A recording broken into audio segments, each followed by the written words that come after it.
Hello everyone, আশা করি সবাই ভালো আছেন। আমার নতুন একটি ভিডিওতে সবাইকে স্বাগতম। আমার এই মুরগিটা খাঁচার মধ্যে ডিম পারবে, তার জন্য প্রচুর শব্দ করছিল। তার জন্য আমি মুরগিটাকে ছেড়ে দিলাম যে আজকে মুরগিটা ফ্লোরে ডিম পারবে আর আমি ভিডিও করব।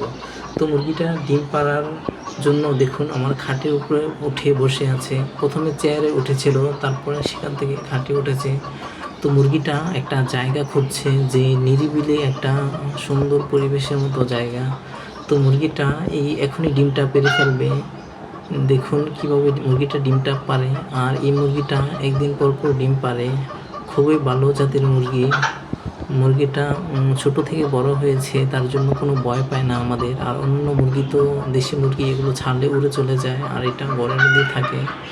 ঘরের মধ্যে বিভিন্ন ধরনের খাবার খায়, নিচে ফেলানো। তো মুরগিটা দেখুন ডিমটা পেড়ে ফেলছে। মাশাআল্লাহ, মুরগিটা কিন্তু বেশ বড় সাইজের, আর ডিমটাও কিন্তু খুব বড়।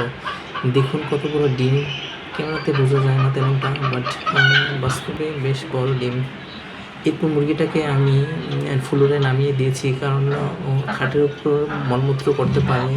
তো দেখুন ফ্লোরে কিন্তু এটা ছাড়ার পরে মলমূত্র করেছে। আর এই ডিমটা আমি এখন ফ্রিজে রেখে দেবো।